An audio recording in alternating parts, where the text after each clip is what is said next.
गाड़ी के पिस्टन पर अगर इस तरह से कार्बन जमा होता है हेड के ऊपर तो उसके क्या कारण होते हैं और क्या इस तरह से कार्बन जमा होने को रोक सकते हैं या उसको किसी तरह से कम किया जा सकता है, वही आज की इस वीडियो में हम जानने वाले हैं। तो स्वागत है आपका मेरे चैनल में जिसका नाम है इंजीनियर खोपड़ी। ये मेरे पास एक बाइक का पिस्टन है और इसके हेड के ऊपर आप देख सकते हैं कि किस तरह से ये कार्बन इसके ऊपर जमा हो गया है। तो सबसे पहला इसका जो कारण रहता है वो रहता है सही इंजन ऑयल का चुनाव न करना।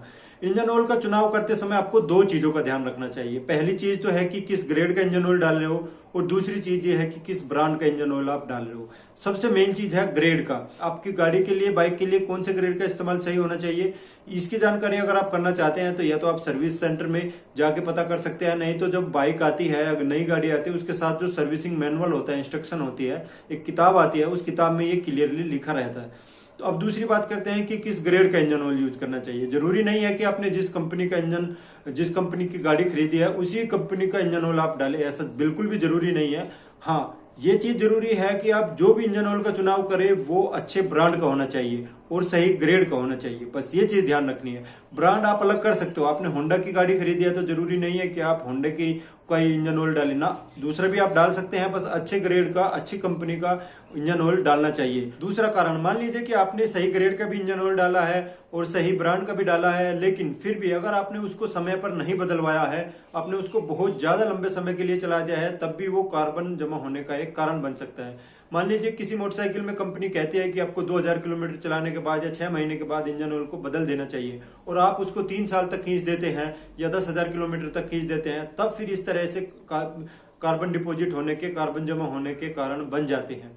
तीसरा कारण इसका ये है कि मान लीजिए कि किसी बाइक या गाड़ी में अगर एयर फ्यूल मिक्सचर का जो रेशो होता है उसको अगर आप डिस्टर्ब कर देंगे, किसी बाहर मैकेनिक से आपने उसको एडजस्ट कराया है, खास करके कार्बोरेटर, पुरानी जो गाड़ी आती थी कार्बोरेटर वाली मोटरसाइकिल या दूसरी गाड़ी भी जो आती थी, उसमें अगर आपने कार्बोरेटर का जो एयर फ्यूल वाला जो स्क्रू होता है उसको अगर आपने डिस्टर्ब करा दिया, उसको सही सेटिंग उसकी नहीं हुई है, तो क्या होगा, ज्यादा रिच मिक्सचर बनेगा, उसमें पेट्रोल ज्यादा रहेगा, हवा कम रहेगी और ऐसे में ज्यादा रिच मिक्सचर बनने के कारण वो इंजन के हेड के ऊपर कार्बन जमा हो सकता है, क्योंकि रिच मिक्सचर में थोड़ा कार्बन इमिशन ज्यादा होता है और वो कहीं ना कहीं इंजन के जो पार्ट्स होते हैं उनके ऊपर जमा होता है। तो रिच मिक्सचर होना भी एक कार्बन डिपॉजिट का कारण होता है। तो आपको कभी भी एयर फ्यूल मिक्सचर को अगर सेट कराना है तो सही ढंग से, सही मैकेनिक से ही उसको सेट कराना चाहिए। इसका अगला कारण रहता है स्पार्क प्लग।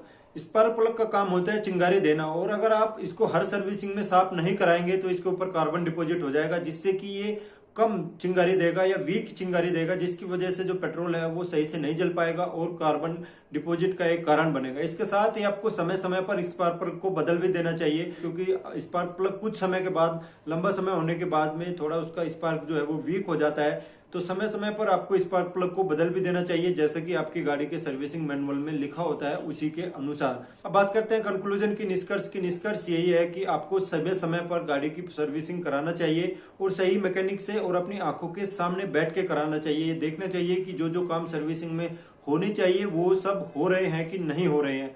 अगर आप इस तरह से सर्विसिंग को ध्यान से कराएंगे तो आपका इंजन की जो लाइफ है वो भी बढ़ जाएगी और इस तरह के जो कारण होते हैं कार्बन डिपॉजिट या इंजन की जो लाइफ कम होने वाली जो चीज होती है, वो सब चीजों से भी आप बच सकते हैं। तो अगर आपको आज की मेरी वीडियो इन्फॉर्मेटिव लगी है, जानकारी भरी लगी है, तो मेरे चैनल को सब्सक्राइब करें। कोई भी आपका कमेंट है वो कमेंट सेक्शन में आके आप बता सकते हैं। मेरे साथ आप बने रहे, इसके लिए आपका बहुत बहुत धन्यवाद।